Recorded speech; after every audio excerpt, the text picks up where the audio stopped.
Magandang araw sa iyo, Tito Makoy. Itago niyo po ako sa pangalang Levi.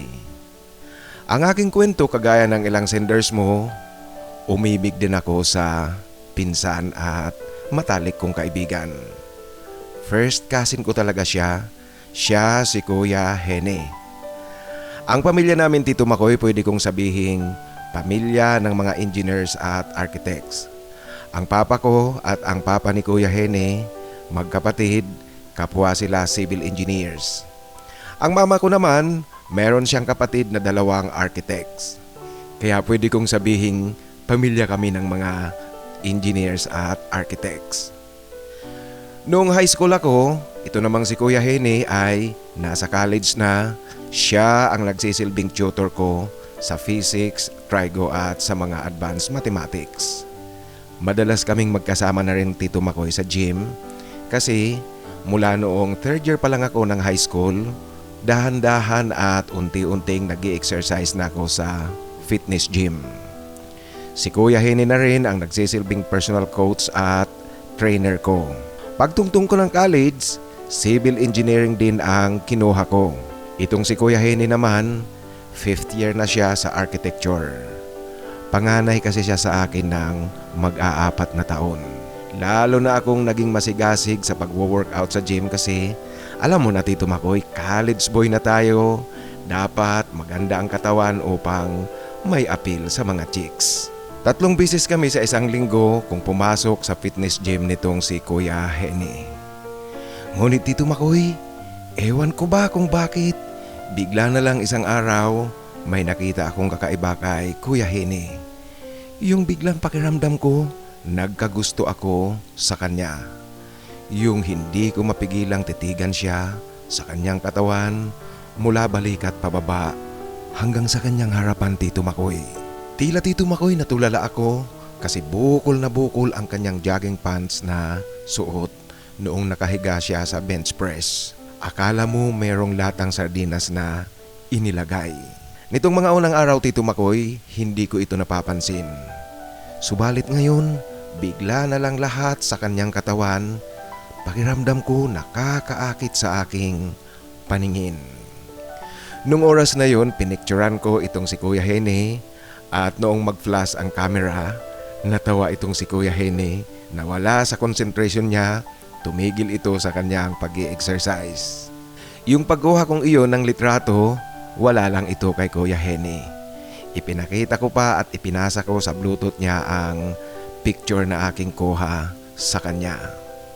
Ngunit, Tito Makoy, yung kuha kong impose ang bukol sa kanyang harapan, hindi ko na ito itransfer sa Bluetooth. Ngunit ang nakakainis, Tito Makoy, kasi hindi nawawala sa aking isipan yung nakita kong iyon palaging nasa aking diwa. Tila, Tito Makoy, nakikita kong palagi yung kanyang harapan. Maging sa aking pagtulog noong gabing iyon, di ko talaga mapigilang tingnan ang larawang kuha ko kay Kuya Hene. Yung kuha ko, Tito Makoy, na nakafocus sa kanyang mayamang harapan, tinititigan ko ito, tinitingnan ng tinitingnan. Kabaliwan talaga, Tito Makoy, kasi alam niyo po ang ginawa ko, natukso ako ng husto, hinalikan ko pa ang larawang iyon na kuha ko. Nakakahiyamang aminin, ngunit totoo yan, Tito Makoy. Ewan ko ba kung bakit bigla na lang akong nagkakaganito kay Kuya Hene. Walang kamalay-malay si Kuya Hene na pinagpapantasyahan ko na siya sa oras na ito.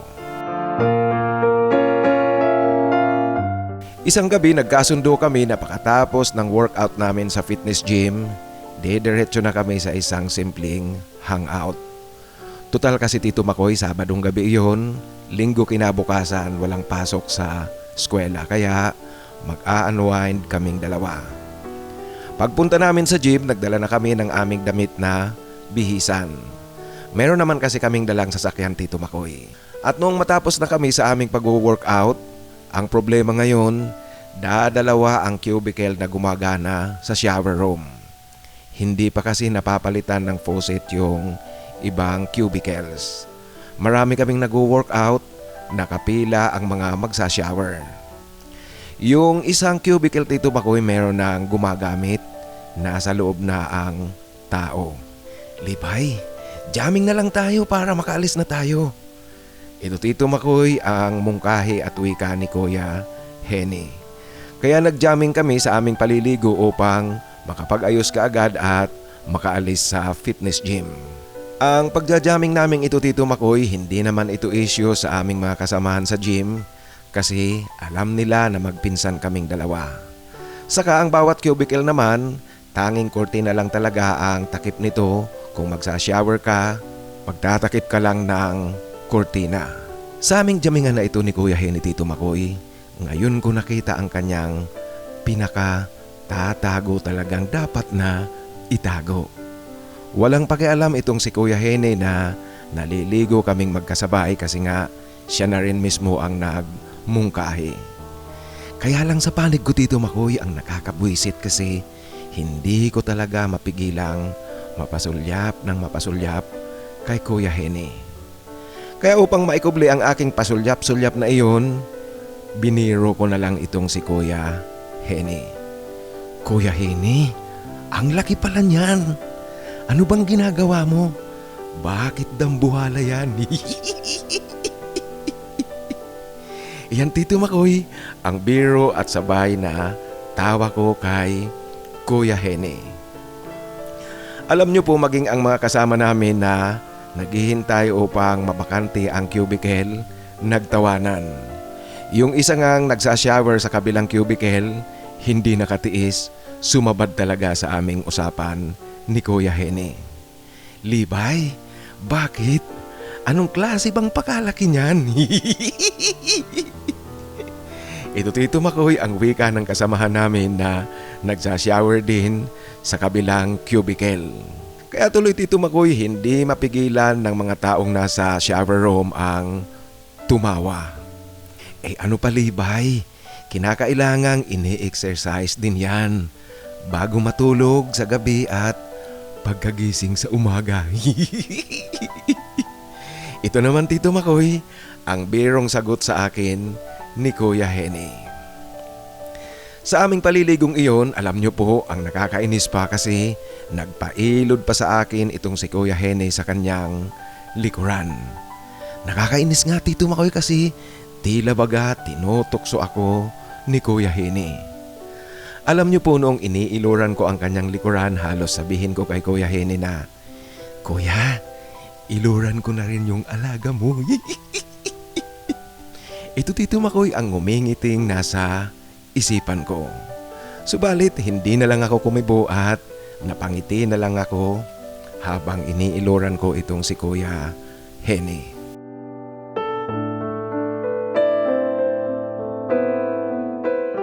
Masaya ang samahan namin ni Kuya Henny, magpinsan at magkaibigan. Sa kabila rin ng aking pagpapantasya sa kanya, walang kamalay-malay itong si Kuya Henny. Kasi nga Tito Makoy, lalaki rin naman talaga ako kung titingnan mo, lalaki kong kumilos at maging ang pananalita, ni hindi bumabali ang aking mga braso. Kaya lang Tito Makoy, sa saya ng aming samahan bilang magpinsan at magkaibigan ni Kuya Henny, merong dagok na dumating. Semestral break noon, first year college ako, lahat relax, nagkikwentuhan kami ni Kuya Henny sa bahay nila. Ngunit bigla na lang dumaing si Kuya Henny ng pananakit ng kanyang ulo. Hindi niya matiis ang sakit. Sa tingin ko nga Tito Makoy, masakit na masakit talaga kasi itong si Kuya Henny, hindi ito basta-basta dumaraing ng sakit. Ngunit ngayon Tito Makoy, mangiyak-iyak itong si Kuya Henny, dumadaing masakit na masakit daw ang kanyang ulo. Dahil dyan, itinakbo namin siya sa ospital matapos ang mga pagtatanong ng mga manggagamot tungkol sa kanyang history. Pansamantalang binigyan siya ng gamot na pampaalis ng sakit ng ulo. Kasunod noon, kaagad namang isinagawa ang pagsusuri sa kanya. Ngunit Tito Makoy, malungkot kasi sa masusing pagsusuri kahit na inisyal pa lang, ayon sa mga manggagamot, merong brain cancer itong si Kuya Henny at malignant na. Ito ang inisyal na lumabas sa kanilang pagsusuri.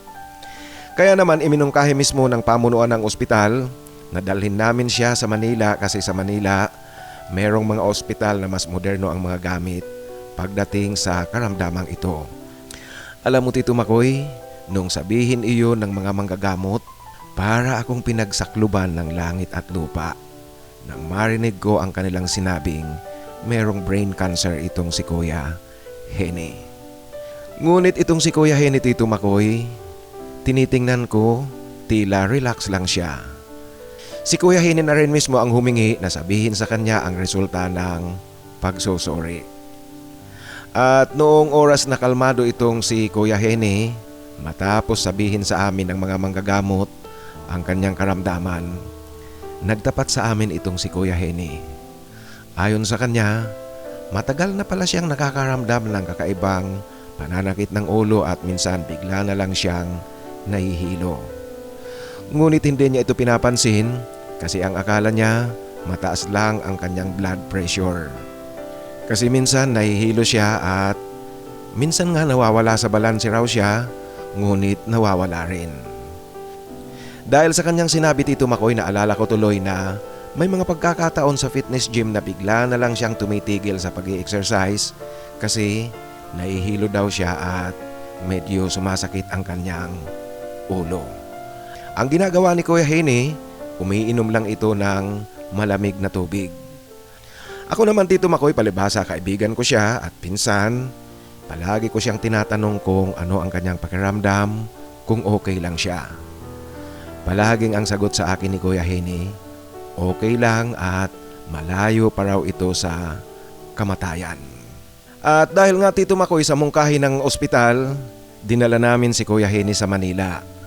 Semestral break noon kaya sumama ako upang magbantay kay Kuya Henny at tumulong kina uncle at auntie.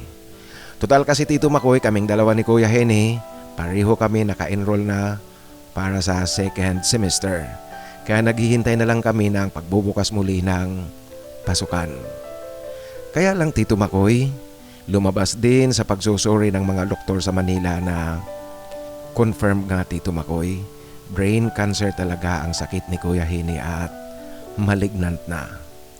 Alam mo Tito Makoy, sa sinabing iyon ng mga manggagamot sa Manila, maraming luha ang bumuhos mula sa aking mga mata. Noong marinig ko ang sinabi ng mga doktor na walang pinag-iba sa sinabi ng mga manggagamot sa lalawigan. Kaya Tito Makoy, yakap-yakap ko itong si Kuya Henny, ako ang umiiyak talaga. Hindi ko matanggap ang katotohanan ang aking kaibigan at ang aking pinsan ay merong brain cancer at malignant na ang kondisyon. Si Kuya Henny, tinitingnan ko tila tanggap niya kaagad ang mga sinabi ng mga manggagamot. Kasi Tito Makoy, habang ako mangiyak-iyak palagi, si Kuya Henny pa ang nagpapakalma sa akin. Liban kasi Tito Makoy sa sinabing malignant na ang kanyang cancer, tinaningan na rin ang buhay ni Kuya Henny. Kaya makalipas ang mahigit 1 linggo, nagdesisyon na sina uncle at auntie na iuwi na ito sa probinsya. Sa bahay na lang nila ituloy ang medikasyon kahit pa mayroon ng taning ang buhay ni Kuya Henny. Ayon pa sa mga manggagamot sa Manila, paunti-unti at dahan-dahang manghihina na lang ng manghihina itong si Kuya Henny. Dahil dyan Tito Makoy, hindi na nakapasok pa sa second semester si Kuya Henny. Yung last semester niya sana at gagraduate na ito ng architecture. Ako naman Tito Makoy, ang ginagawa ko noon, pagdating ko sa bahay galing sa eskwela, palagi akong pumupunta kay Kuya Henny, nagbabantay sa kanya. Minsan kung walang pasok, maghapon ako na nasa bahay ni na Kuya Henny kasama niya. Minsan nga Tito Makoy, ako pa ang nagpapakain sa kanya. At ako talaga Tito Makoy ang drama ng drama sa pagkakataong ito kasi awang-awa ako kay Kuya Henny. Lalong-lalo na Tito Makoy kung dumadaing ito ng sakit. Minsan nga umaalis ako sa harapan niya. Iniiwan ko sina auntie at uncle sa tabi ni Kuya Henny kasi Ewan ko ba Tito Makoy bakit ako ang masyadong nasasaktan sa kalagayan ngayon ni Kuya Henny. At habang dumaraan nga ang mga araw, humihina ng humihina paunti-unti itong si Kuya Henny.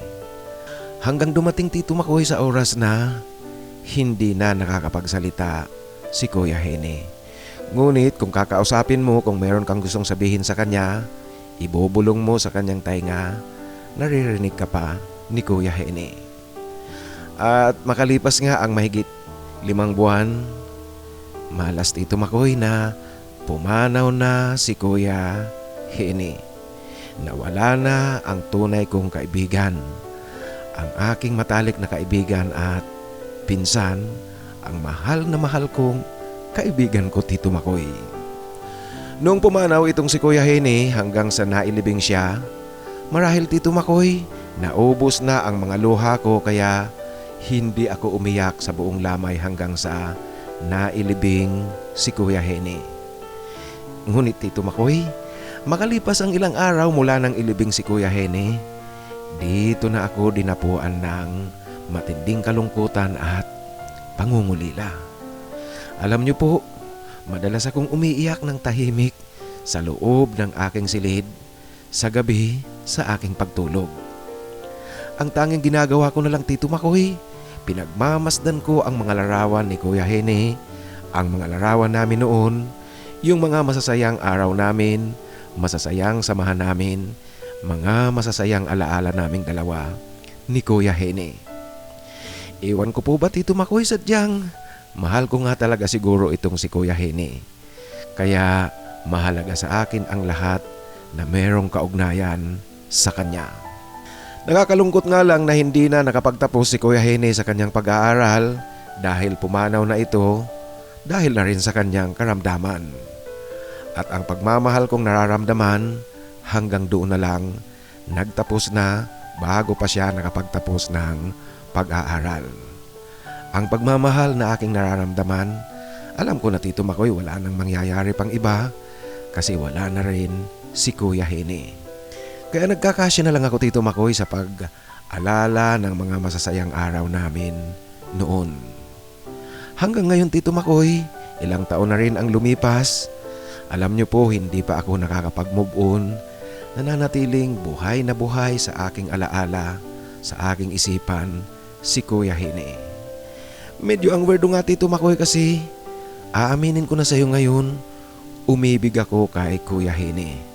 Umibig ako sa pinsan ko at kaibigan.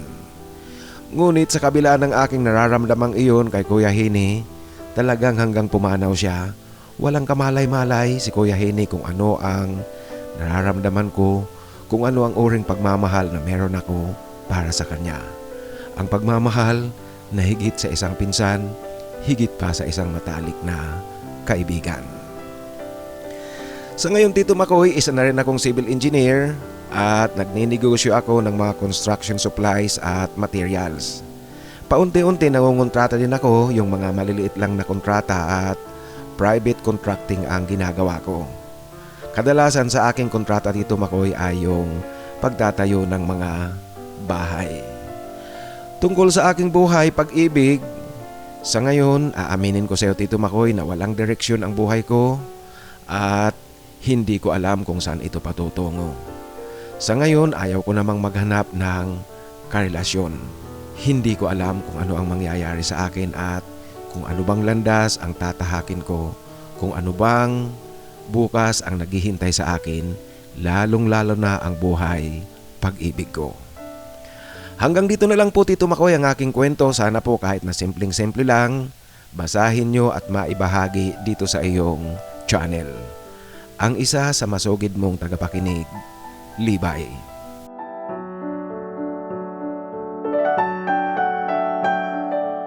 Maraming salamat Libay sa pagbabahagi mo ng iyong kwento. Tinitingnan ko ang naramdaman mong pag-ibig kay Kuya Henny mo. Marahil tama ka nga, talagang totoong pag-ibig yan. At umusbong yan dahil sa araw-araw magkasama kayo, palagi-lagi kayong magkasama. Doon na siguro na-develop ang damdamin mo kay Kuya Henny mo. Ang nakakalungkot nga lang kasi kinakailangang magtapos sa kanyang pamamaalam. Ngayon ang masasabi ko lang sa iyo, naiintindihan kita kung hindi ka pa rin nakakapag-move on, ngunit paunti-unti, subukan mo lang mag-move on. Kasi wala na tayong magagawa, narito na yan, wala na ang Kuya Henny mo, may buhay pa at may bukas pang naghihintay sa iyo, kinakailangang harapin mo ito at paghandaan. Sa muli, maraming salamat sa pagbabahagi mo ng iyong kwento. Mga kaibigan, bago nga pala sa ating shoutout, unang-una po gusto ko munang humingi sa inyo ng paumanhin kasi matagal-tagal bago ako nakapag-upload. Medyo kasi masama ang tama sa akin ng klema doon sa Goa, India at sa New Delhi. Ewan ko ba kung bakit pagdating ko doon, kinabukasan, yung unang araw kong pag-iikot para sa aking research, biglang makalipas ang siguro mga dalawang oras yun, biglang iba yung pakiramdam ko, sumakit yung ulo ko na tila mina-migraine na wala naman akong migraine. Kahit na maganda naman ang klima doon, ang temperature doon, naglalaro sa 28, 29, 30. Parang dito rin sa atin sa Pilipinas. Kaya lang ewan ko ba kung bakit iba ang ihip ng hangin mula sa Arabian Sea. Ang Goa, India nga pala, para doon sa ating mga kasamahan na hindi gaanong alam ang Goa, India. Ang Goa, India ay isang state dyan sa India na colonized yan ng Portugal.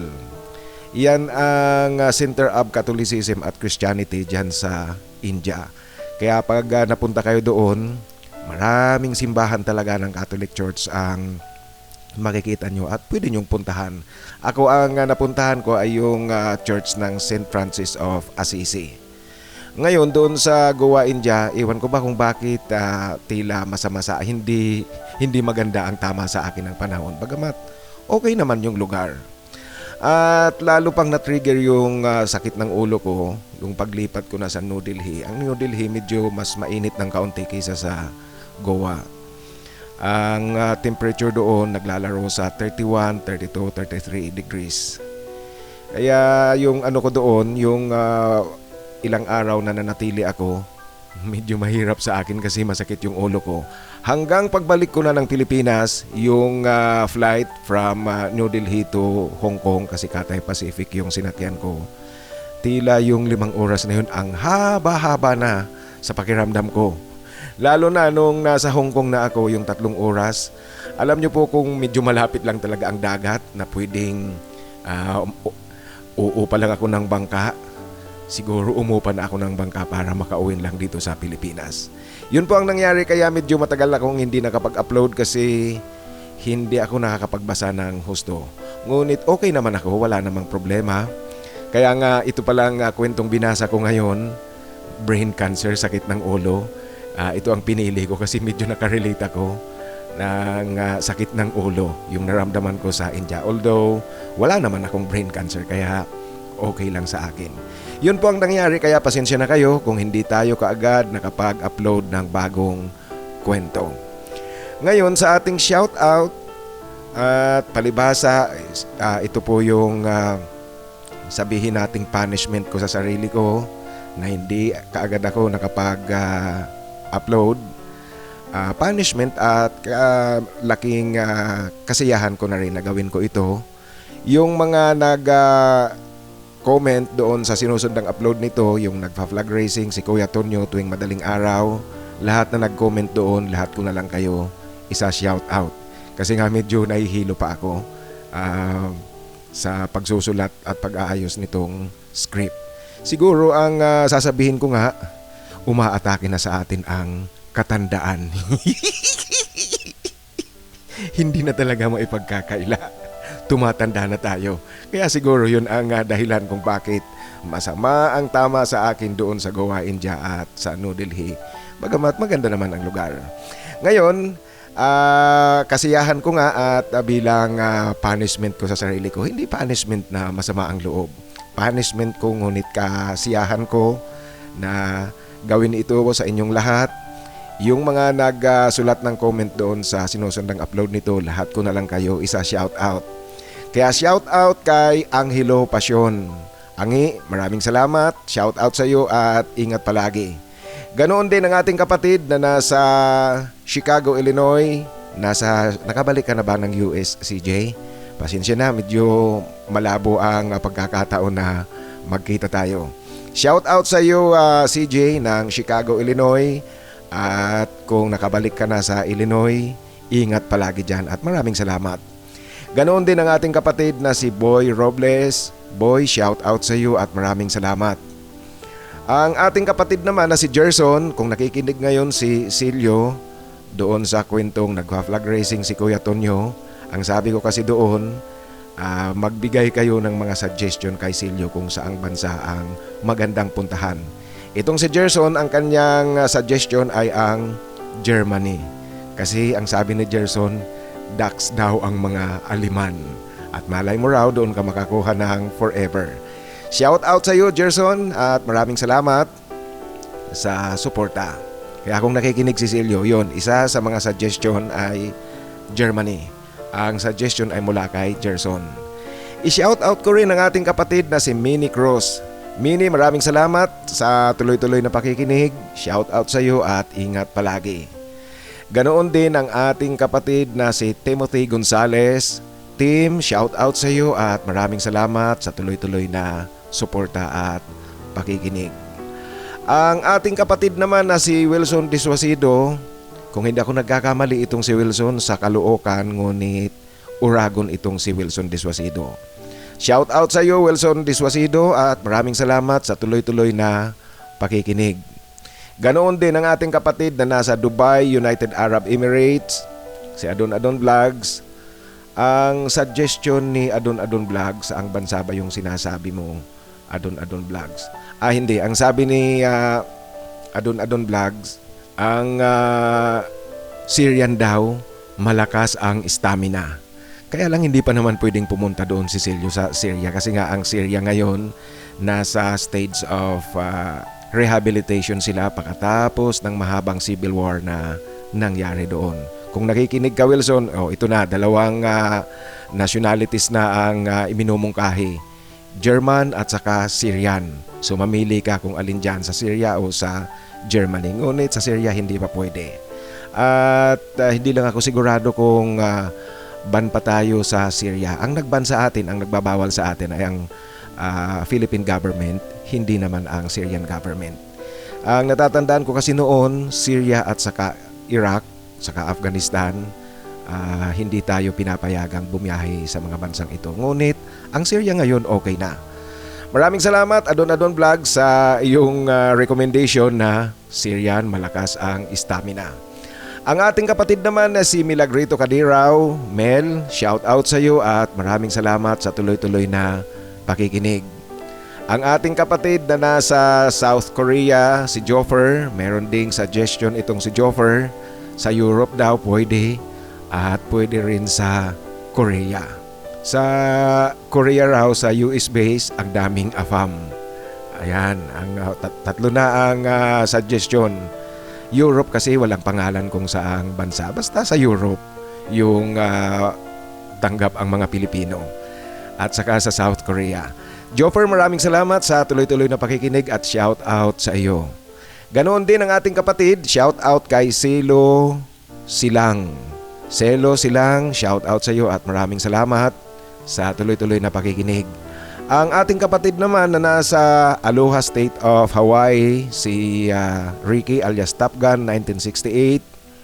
Shout out sa iyo, Ricky, at maraming salamat sa tuloy-tuloy na pakikinig. Natatawa raw siya doon sa flagpole. Sana raw, Silio, nag-flag racing ka na at kumanta ka na rin ng pambansang awit. Ang ating kapatid naman na si Gary RJ, ang kanyang handle name ay Gary RJ2XX. Shout out sa iyo, Gary, at maraming salamat sa tuloy-tuloy na pakikinig. Ganoon din ang ating kapatid, ang nakakaaliw na magsulat ng comment, si Bear for Love 6981. Bear for Love, shout out sa iyo at maraming salamat. At ang ating mga kapatid naman na nasa Al-Kubar at Dammam, Saudi Arabia, yung grupo ni na Teddy Arasola ng Salim Al-Yami Company. Shout out sa inyong lahat dyan at maraming salamat. Ingat palagi dyan. Ganoon din ang ating kapatid na nasa Jeddah, Saudi Arabia, si Ginalyn Monsale. Jean, shout out sa iyo at maraming salamat. Yan po ang lahat na nag-comment. Binasa ko na lang kasi kakaunti lang naman. Isang upload lang ngayon ang merong shout out at bilang ano na lang, pabawi ko sa inyo sa aking kasalanan na hindi kaagad nakapag-upload ng bagong kwento. Ngayon mga kaibigan, sa ating shout out, ang isa shout out ko ngayon ay ang Team A. Para doon sa ngayon pa lang nakakapakinig sa ating kwentuhan, ang mga pangalang babanggitin ko po, naghahanap yan ng forever. Pag sinabing forever, ibig sabihin seryosohang relasyon, hindi yung hook up lang. Kaya kung naghahanap kayo ng forever, pwede nyo silang kontakin. Isulat lang sa comment section itong ating kwentuhan at banggitin nyo kung sino ang gusto nyong makaugnayan. Naghahanap ng forever si Alvin Kalalang, Dominador Patawaran, Paulo Laison, Jason Hanson, Julius Espirito, Neil R, Sam Barreto, Ramon Sarmiento. Naghahanap din si Chor Baril, Rick Gloria at si Ryan Sulihon. Kung naghahanap kayo ng forever, pwede nyo silang kontakin. Sa muli po, yung mga nais na magpa-shoutout, pakisulat lang sa pinakauling upload upang siguradong mabasa ko kaagad yan at ma-shoutout ko kayo sa susunod na upload. Kasi kung nasa lumang upload na, medyo po napakalaki na ng posibilidad na hindi ko kaagad yan mabasa. Mabasa ko man yan, late na, kung baga sa pagkain bahaw na hindi na masarap ang lasa. Sa atin namang mga nais na magbahagi ng kanilang kwento, ipadala lang po sa aking email titomarcos@yahoo.com. Sa inyo pong lahat mga kaibigan, tanggapin nyo ang aking taos-pusong pasasalamat sa tuloy-tuloy nyong pakikinig at tuloy-tuloy nyo akong sinasamahan dito sa ating kwentuhan. Mabuhay po kayong lahat, ingat palagi at sumainyo sana ang biyaya galing sa itaas.